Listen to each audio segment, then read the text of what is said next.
আসসালামু আলাইকুম ওয়া রাহমাতুল্লাহি ওয়া বারাকাতুহু। প্রিয় শিক্ষার্থীবৃন্দ, আশা করি সকলেই ভালো আছো। আলহামদুলিল্লাহ। আল্লাহ তাআলার অশেষ রহমতে আমিও ভালো আছি। আজকে আমি তোমাদের মাঝে উপস্থিত হয়েছি পঞ্চম শ্রেণীর গণিত। অধ্যায় ৫ দশমিকের যোগ, বিয়োগ এবং গুণ। এক ক্লাসে আমরা এই ৩ টা অপশন শিখে ফেলবো প্রিয় শিক্ষার্থীরা। তোমরা যদি একটু মনোযোগী হও, একটু যদি তোমরা খেয়াল করো আমার ক্লাসটা একটু মনোযোগ দিয়ে দেখো, ইনশাআল্লাহ যোগ, বিয়োগ, গুণ নিয়ে আর তোমাদের কোনো সমস্যা থাকতেছে না। তো আমরা জানি যে দশমিকের যোগ, বিয়োগ, গুণ ২ ভাবে আসে। একটা হচ্ছে উপরে নিচ। উপরে নিচ হিসাব থাকে এরকম।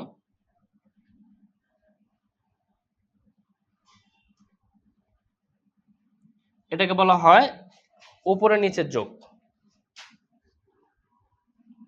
আমি তোমাদের ৪ টা করে অঙ্ক দেখাবো ইনশাআল্লাহ। তো এই ৪ টা করে অঙ্ক যদি তোমরা একটু মনোযোগ সহকারে দেখো, প্রথমেই আমরা যোগ অঙ্ক দেখাচ্ছি। ৪ টা করে যোগ যদি তোমরা দেখো, উপরে নিচে ৪ টা, তারপরে হচ্ছে সাইডে ৪ টা, এরকম যদি তোমরা দেখো, যত অঙ্কই আসুক না কেন তোমরা সবগুলোই করতে পারবে ইনশাআল্লাহ। আচ্ছা, এটা আমরা যোগ দিয়ে দিচ্ছি, যদিও যেহেতু বইয়ের মধ্যে বিয়োগ দেওয়া আছে সমস্যা নেই। আমরা এরকম যদি দেওয়া থাকে,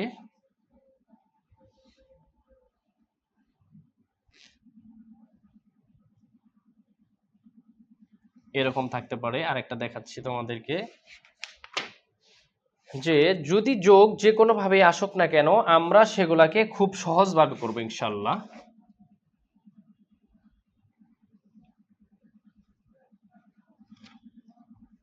প্রিয় শিক্ষার্থীরা দেখো, আমরা প্রথমে এই ৫টা যোগ আগে তোমাদেরকে দেখাচ্ছি।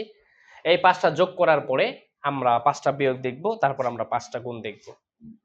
এই যোগ, বিয়োগ, গুণ নিয়ে, দশমিকের যোগ, বিয়োগ, গুণ নিয়ে আশা করি আজকের ক্লাসের পর তোমাদের আর কোনো সমস্যা থাকবে না, যদি তোমরা একটু মনোযোগী হও আর আমার ক্লাসটা একটু মনোযোগ দিয়ে দেখো। প্রিয় শিক্ষার্থীরা খেয়াল করো, আমরা জানি যে যোগ এবং বিয়োগ, গুণ সংখ্যা ডান দিক থেকে করতে হয়, একক স্থানীয় মান থেকে করতে হয়। এখানে একটা প্রশ্ন অনেক সময় আসে যে যোগ, বিয়োগ, গুণ সংখ্যার কোন স্থানীয় মান থেকে করতে হয়, আমরা লিখব সংখ্যার একক স্থানীয় মান থেকে করতে হয়। যদি প্রশ্নে আসে যে কোন পাশ থেকে করতে হয়, আমরা লিখব ডান পাশ থেকে করতে হয়। প্রিয় শিক্ষার্থীরা খেয়াল করো, তাহলে এখানে ৮ আর ২ আমাদের কত আসবে? ১০। ১০ এর শূন্য হাতে আমার ১, ১ এনে সাথে সাথে যোগ করতে হবে, ৭ আর ১ ৮, ৮ আর ২ ১০ এর শূন্য হাতে আমার ১। প্রিয় শিক্ষার্থীরা খেয়াল করো, এখানে আমরা দশমিক বসাবো। আমার হাতে যে ১ থাকলো, ১ এনে আমরা এই ৬ এর সাথে যোগ করব। ৬ আর ১ ৭, ৭ আর ০ যোগ করলে কত হবে? ৭। ২ নাম্বারটা খেয়াল করো, কি বলা আছে? ১ আর ৯ ১০ এর শূন্য হাতে আমার ১, ১ আর ৭ ৮, ৮ আর ৪ ১২ ২ হাতে আমার ১, ১ এনে ৩ এর সাথে যোগ, ৩ আর ১ ৪, ৪ আর ১ কত? ৫ দশমিক, ৫ আর ৩ কত? ৮। প্রিয় শিক্ষার্থীরা খেয়াল করো, এই ধরনের অনেক সময় অঙ্ক থাকে যে এরকম যদি থাকে যে ৪ দশমিক এখানে ফাঁকা, ২.০২৫, তাহলে এক্ষেত্রে যোগের ক্ষেত্রে আমাদের শূন্য না বসালেও হবে। তাহলে আমরা লিখব ৫ ২, আর এখানে ৬ আর ২ কত? ৪ আর ২ কত? ৬। কিন্তু বিয়োগের ক্ষেত্রে অবশ্যই আমাদেরকে শূন্য বসাই নিতে হবে বা অন্যত্র রাব করে নিতে হবে, সেটা আমরা বিয়োগের ক্ষেত্রে দেখব। তো এই পর্যায়ে দেখো, এই ধরনের কিছু অঙ্ক থাকতে পারে যে পাশাপাশি যোগ। এটা হচ্ছে আমাদের উপরে নিচে যোগ, এটা হচ্ছে আমাদের পাশাপাশি যোগ। সেই ক্ষেত্রে আমরা যেটা করব সেটা হলো সংখ্যার উপরে আমরা এরকম চিহ্ন দিতে পারি যে ৪ ৮ ৬ ১০ এর শূন্য হাতে আমার ১, ১ আর ৯ ১০, ১০ আর শূন্য যোগ করলে ১০ এর শূন্য হাতে আমার ১। এখানে দশমিক আছে, আমরা দশমিক দিয়ে দিলাম। হাতে ১ আর ২ ৩, ৩ আর ৪ কত? ৭। প্রিয় শিক্ষার্থীরা আশা করি বুঝতে পেরেছ। এই পর্যায়ে দেখো, সর্বশেষ আমাদের যোগের যে অঙ্কটা, যে যোগ যেভাবে আসুক না কেন আমাদেরকে শিখতে হবে, আমাদেরকে পারতে হবে, আমাদেরকে বুঝতে হবে। তাহলে আমরা লিখব ৫ আর ২ কত? ৭। ৬ আর ৫ কত? ১১ এর ১ হাতে আমার ১, দশমিক আছে, দশমিক বসিয়ে দিবে। হাতের ১ এনে ২ এর সাথে যোগ করব, ২ আর ১ ৩, ৩ আর ৫ কত? ৮। আর এখানে ১ আর ২ কত? ৩। প্রিয় শিক্ষার্থীরা আশা করি তোমরা যোগের অঙ্কগুলো বুঝতে পেরেছ। তোমরা যদি এই যোগের অঙ্কগুলো বুঝে থাকো তাহলে বিয়োগ করতে তোমাদের জন্য খুবই সহজ হবে। তো আমি এখন তোমাদেরকে কয়েকটা বিয়োগ দেখাবো, যে কিভাবে বিয়োগ অঙ্ক করলে তোমরা খুব সহজেই বিয়োগগুলো পারবে, তার নিয়মগুলো আমি তোমাদেরকে দেখিয়ে দিচ্ছি। তারপরে আমরা গুণ করবো ইনশাল্লাহ। তো এ পর্যায়ে তুমি দেখো যে আমরা কয়েকটা বিয়োগ অঙ্কের ডাক লিখবো। কিভাবে আমরা বিয়োগ অঙ্ক করব খুব সহজেই, সেটা হচ্ছে দেখো আমরা লিখি আগে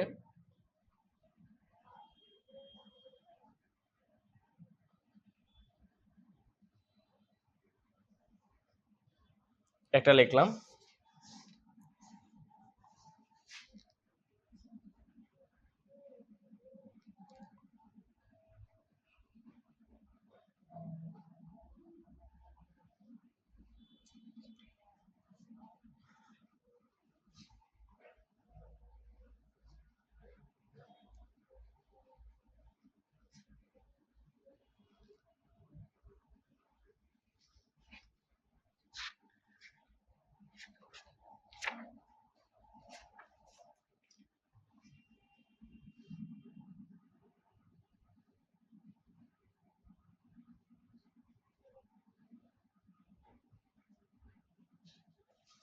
এখানে দেখো আমি তোমাদের জন্য 5টা বিয়োগ লিখেছি। যে এই ধরনের বিয়োগ যদি থাকে আর এই উপরে নিচে বিয়োগ এবং পাশাপাশি বিয়োগ যদি তোমরা একবার বুঝে ফেলো, ইনশাল্লাহ দশমিকের বিয়োগ নিয়ে আর তোমাদের কোনো সমস্যা থাকবে না। প্রিয় শিক্ষার্থীরা খেয়াল করো, এ পর্যায়ে আমি তোমাদেরকে খুব মনোযোগ দেওয়ার জন্য আকর্ষণ করতেছি। খেয়াল করো যে নিচের সংখ্যাটা যদি আমাদের বড় হয়, আমরা জানি উপরের সংখ্যাটাকে 10 যোগ করে ধরতে হয়, অর্থাৎ এখানে 2 আছে 12 ধরতে হবে, 12 থেকে 8 বাদ দিলে 2 হাতে আমরা 1, 1 আর 4 5, 5 থেকে 5 বাদ দিলে 0, আর 6 থেকে 6 বাদ দিলে 0, দশমিক, 7 থেকে 6 বাদ দিলে 1। এই ক্ষেত্রে খেয়াল করো যে দশমিক সংখ্যার পরে এখানে দুইটা সংখ্যা আর নিচে একটা সংখ্যা, চাইলে তুমি এখানে আরেকটা শূন্য বসিয়ে নিতে পারো। তাহলে তোমার কি সুবিধা হবে? 5 থেকে 0 বাদ দিলে 5, 7 থেকে 5 বাদ দিলে 2, দশমিক, 3 থেকে 0 বাদ দিলে 3। প্রিয় শিক্ষার্থীরা খেয়াল করো, এই যে একটা নিয়ম তোমাদেরকে শেখাতে চেয়েছিলাম, সেটা হলো যে দশমিক, 4 দশমিক ফাঁকা, 2.00, তাহলে এখানে যেহেতু দশমিকের পরে দুইটা সংখ্যা আছে, এখানে দশমিকের পরে দুইটা শূন্য বসিয়ে নিবে, তাহলে তোমার এই অঙ্কটা করতে খুবই সহজ হবে আর ভুল হওয়ার কোনো সম্ভাবনা নেই। তাহলে আমরা নিচের যেহেতু 5, উপরেটাকে 10 ধরবো, 10 থেকে 5 বাদ দিলে 5 হাতে আমার 1, 1 আর 2 3, 10 থেকে 3 বাদ দিলে 7 হাতে আমার 1, 1 এনে 2 এর সাথে যোগ করব, 2 আর 1 3, 4 থেকে 3 বাদ দিলে কত? 1। প্রিয় শিক্ষার্থীরা আশা করি তোমরা বুঝতে পেরেছো। এই ধরনের যদি অঙ্ক থাকে দশমিক সংখ্যার পরে যে কয়টা ফাঁকা ঘর থাকবে সেই কয়টা তোমরা শূন্য বসিয়ে নিতে পারো। এই ক্ষেত্রে এখানে আরেকটা অঙ্ক দেওয়া হয়, এইভাবে দেওয়া আছে। তাহলে এই অঙ্কটাকে যদি আমরা লিখতে চাই তাহলে আমরা এইভাবে রাফ করব, 4 আর 2.31। দেখো রাফ করলে কি লাভ হবে, আমরা এই দশমিক বরাবর এখানে একটা দশমিক বসাবো, আর দশমিকের পর এখানে যেহেতু দুইটা শূন্য আছে তাহলে আমরা এখানে দুইটা শূন্য বসাবো। তাহলে 10 থেকে 1 বাদ দিলে 9 হাতে মোড় 1, 1 আর 3 4, 10 থেকে 4 বাদ দিলে 6 হাতে মোড় 1, 1 আর 2 3, 4 থেকে 3 বাদ দিলে কত? 1। তাহলে আমাদের উত্তর আসবে হচ্ছে 1.69। এ পর্যায়ে এখানে দেখো আরেকটা অঙ্ক দেওয়া আছে যে 4.8, দশমিকের পরে এক সংখ্যা 4.8, আর এখানে দেওয়া আছে দশমিকের পরে 2 সংখ্যা 3.59। তো এই ক্ষেত্রে এটা রাফ আমরা কিভাবে করব? এটা রাফ আমরা শূন্য বসাবো এখানে।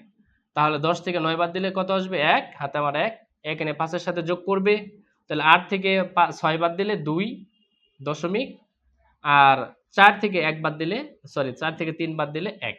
তাহলে এটার উত্তর চলে আসবে আমাদের কত? 1.21। প্রিয় শিক্ষার্থীরা আশা করি তোমরা যোগ এবং বিয়োগ বুঝতে পেরেছো।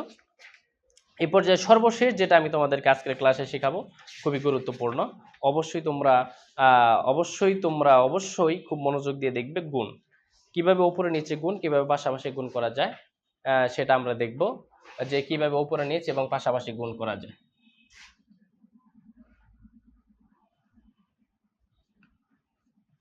প্রিয় শিক্ষার্থীরা দেখো, আমি তোমাদেরকে এখন পাশাপাশি এবং উপরে নিচে কিছু গুণ দেখাবো।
প্রিয় শিক্ষার্থীরা দেখো, আমি তোমাদেরকে 5টা যোগ করিয়েছি, 5টা বিয়োগ করেছি, এরপর যে 5টা গুণ লিখেছি উপরে নিচে এবং পাশাপাশি। গুণ যেভাবেই আসুক না কেন, আমাদেরকে সবচাইতে গুরুত্বপূর্ণ যে কাজগুলো করতে হবে সেটা হচ্ছে আমাদের একক স্থান থেকে মান থেকে কাজ শুরু করতে হবে। তাহলে দেখো, এখানে আমরা গুণ যদি করি 3 3 9 আর 3 4 12, এক ঘরে কাজ শেষ হলে আমরা এক ঘর শূন্য দ্বারা বাদ করে দিব। 3 দুগুণা 6 আর 4 দুগুণা কত 8। এরপর জায়গায় আমরা যোগ করব 9, 6 আর 2 8, আর 8 আর 1 কত 9।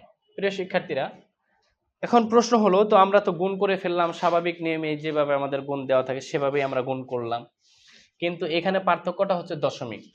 মনে রাখবা, গুণের ক্ষেত্রে দশমিক সংখ্যা যতটি থাকবে ডান দিক থেকে গুণে বাদ দিয়ে দশমিক বসা দিতে হবে। দেখো, আমার এই টোটাল অঙ্কের মধ্যে দশমিক হচ্ছে কয় সংখ্যা পড়ে? এক সংখ্যা পড়ে, অর্থাৎ দশমিকের পরে মাত্র একটা সংখ্যা আছে, খেয়াল করো। তাহলে আমি ডান দিক থেকে একটা সংখ্যা বাদ দিয়ে দশমিক বসায় দিলে আমার উত্তর হয়ে যাবে ইনশাআল্লাহ। আশা করি বুঝতে পেরেছো। এবার দেখো, 8 দ্বারা যদি আমি 4 কে গুণ করি, 4 8 32 এর 2 হাত আমার 3। 8 দ্বারা 0 গুণ করলে 0 3 এর 3, 8 দুগুণা 16 6 হাত আমার 1, 7 8 56 আর 1 57। প্রিয় শিক্ষার্থীরা, খেয়াল করো, এখানে দশমিকের পর আমার কয়টা সংখ্যা ছিল? 1 2 3, 1 2 3। তাহলে এখানে যদি আমি দশমিক বসিয়ে দিই, আমার উত্তরটা চলে আসবে। খেয়াল করার নাম্বার 3 নাম্বার অঙ্ক যেটা আছে, 5 8 40 এর 0, প্রথমে আমরা গুণ করব। হাত আমার 4, 8 দুগুণা 16 আর 4 20 এর 0 হাত আমার 2। 8 দ্বারা 0 গুণ করলে 0 2 এর 2। তাহলে এক ঘরে কাজ শেষ, আমরা এক ঘর বাদ দিয়ে দিলাম। 0 দ্বারা 5 কে গুণ করলে 0, 0 দ্বারা 2 কে গুণ করলে 0, 0 দ্বারা 0 কে গুণ করলে 0। এবার যোগ করে দাও 0 0 2 0। তাহলে দেখো, এখানে যে পার্থক্যটা খেয়াল রাখতে হবে, যে দশমিক সংখ্যার পরে যে কয়টা সংখ্যা থাকবে সেটা গুণের মধ্যে থাকতে পারে, গুণকের মধ্যে থাকতে পারে, প্রত্যেকটা সংখ্যাকে আমাদেরকে গণনা করতে হবে। এই ক্ষেত্রে যে কাজটা করতে হবে, দশমিকের পরে একটা, দুইটা, তিনটা, তাহলে দশমিক সংখ্যা বাদ দিতে হবে 1 2 3। তাহলে এটার উত্তর আসবে আমাদের 0.200, অথবা এটাকে আমরা এইভাবে লিখতে পারি যে 0.2। দশমিক সংখ্যার পরে, দশমিকের পরে যদি সংখ্যা থাকে, তারপরে 0 দিলেও যে মান আসবে, 0 না দিলেও একই মান থেকে যাবে। এই ক্ষেত্রে দেখো, এখানে যে অঙ্কটা দেওয়া আছে, এটা যদি আমরা এইভাবে রাফ করি,